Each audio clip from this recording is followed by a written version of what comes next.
Selamat pagi Bapak Ibu Saudara-saudara. Jumpa lagi dalam doa pagi online hari Selasa tanggal 14 November 2023. Sebelum kita beraktivitas, mari kita mau duduk diam, mau membaca Alkitab dan merenungkannya agar boleh menjadi tuntunan buat perjalanan hidup kita hari ini. Mari kita berdoa. Syukur padamu ya Allah Bapa untuk segala kasih karunia-Mu, di mana semalam kami diberikan waktu untuk beristirahat dan pagi ini diberikan hari yang baru untuk kami jalani. Ya Tuhan, kami mohon perjalanan hidup kami hari ini dituntun, disertai dan dibimbing oleh Tuhan. Karena itu kami mau membuka Alkitab, mau membaca dan merenungkannya. Kiranya Roh Kudus menolong kami memahami apa yang menjadi kehendak-Mu dalam hidup kami. Terima kasih Bapa, di dalam nama Yesus kami sudah berdoa, bersyukur dan memohon. Amin. Bapak Ibu Saudara-saudara, bacaan Alkitab kita pagi ini dari surat 1 Tesalonika 3 ayat 6 sampai 13.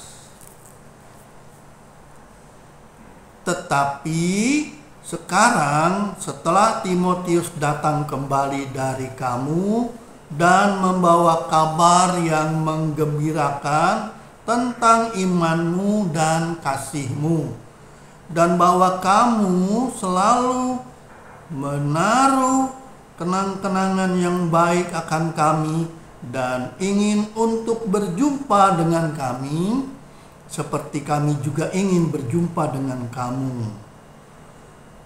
Maka kami juga, saudara-saudara, dalam segala kesusahan dan kesukaran, kami menjadi terhibur oleh kamu, oleh imanmu.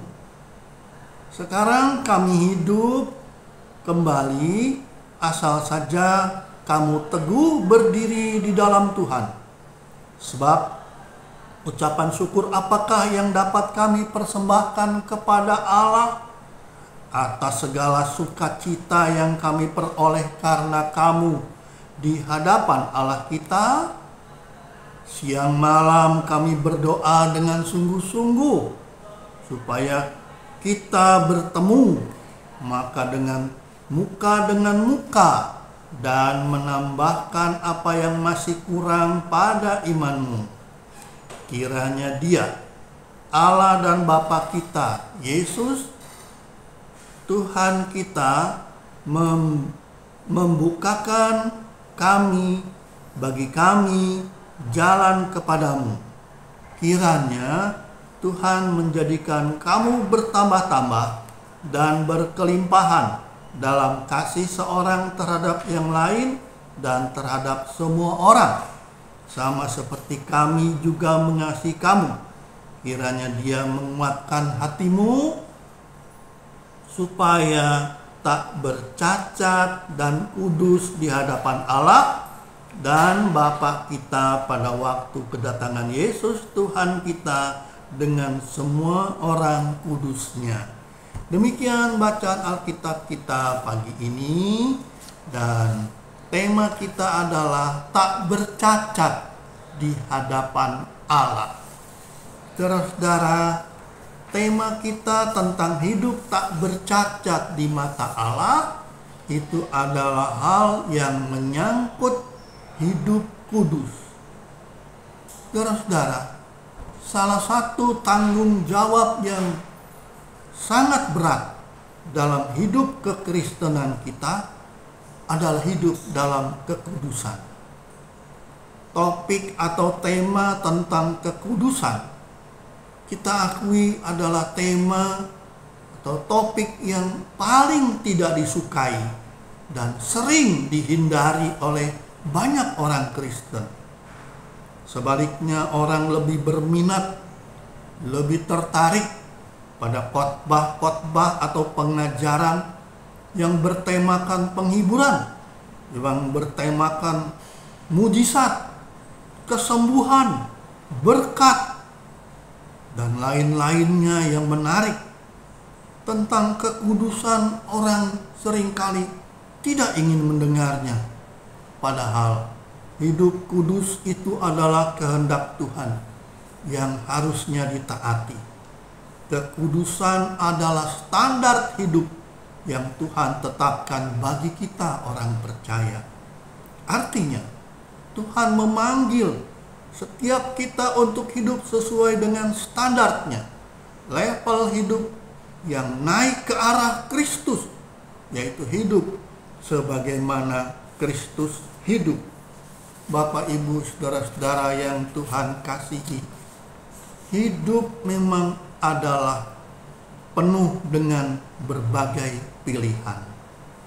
Salah satu pilihan itu ialah memilih hidup untuk tidak bercacat dan kudus di hadapan Tuhan, atau sebaliknya memilih hidup bagi diri sendiri dan menolak kehadiran dan kebenaran Tuhan dalam hidup kita.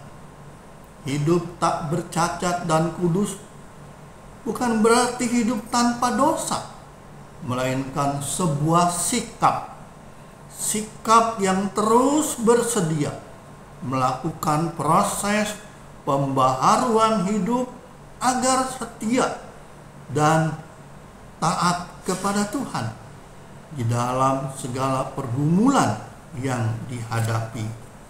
Bapak, Ibu, saudara-saudara yang Tuhan kasihi, dalam surat yang Paulus tuliskan tadi dari surat Tesalonika, dikatakan bahwa Rasul Paulus mengutus Timotius ke Tesalonika untuk mengetahui keadaan jemaat di sana. Rasul Paulus khawatir jemaat di Tesalonika mengalami kemunduran dalam iman, baik karena pencobaan iblis dan berbagai tantangan. Paulus, saudara-saudara, justru mendapat kabar baik yang menggembirakan bahwa jemaat di Tesalonika berdiri teguh dalam iman, bertumbuh dalam kasih dan pengharapan, sehingga mereka juga rindu untuk bertemu kembali dengan Paulus. Inilah yang membuat Rasul Paulus bersemangat dan hatinya terhibur di tengah-tengah kesesakan yang dihadapinya. Rasul Paulus begitu bersukacita dan bersyukur kepada Tuhan, dan ia berdoa supaya Tuhan senantiasa menguatkan mereka untuk hidup tak bercacat celah di hadapan Allah sehingga sampai Kristus datang kembali. Bapak, Ibu, saudara-saudara yang Tuhan kasihi, Paulus berdoa agar jemaat Tesalonika terus setia hidup kudus di hadapan Allah sampai kedatangan Kristus. Saudara-saudara, bagaimanakah dengan hidup kita? Apakah kita memperjuangkan hidup kudus atau kita hidup semau-maunya sendiri? Ingatlah, kita mempunyai panggilan dan tanggung jawab untuk tetap hidup tak bercacat dan kudus di hadapan Tuhan, sebagai bukti nyata kita hidup beriman kepadanya. Saudara-saudaraku yang Tuhan kasihi, di zaman sekarang ini kebanyakan orang lebih mengejar hal-hal yang bersifat duniawi, keberhasilan, kedudukan, popularitas, kekayaan, dan sebagainya. Dan demi mengejar semuanya itu, mereka tidak menempatkan perkara-perkara rohani dan kesetiaan itu kepada Tuhan sebagai hal yang utama. Namun melalui renungan ini kita diingatkan untuk mencari dan mengejar hal-hal yang benar di dalam Tuhan dan bersungguh-sungguh hidup dalam kekudusan. Amin. Mari kita berdoa. Kami menyadari ya Tuhan bahwa hidup di zaman sekarang penuh dengan hal-hal yang membuat kami tidak lagi memperhatikan panggilan dan pengajaran-Mu. Kami lebih mengejar hal-hal yang menyenangkan yang membuat kami senang dan terkenal, sehingga membuat kami jauh dari hidup kudus.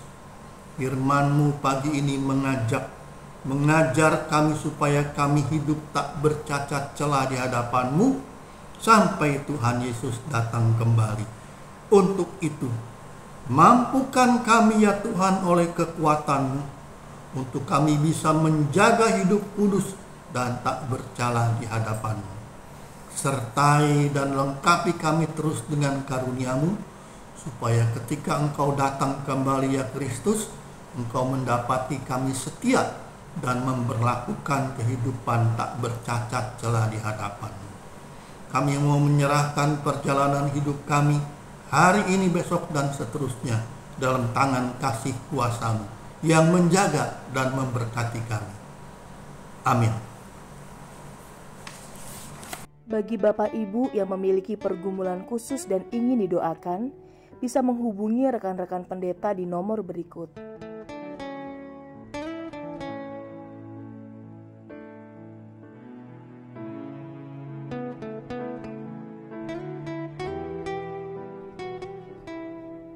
Tuhan Yesus memberkati.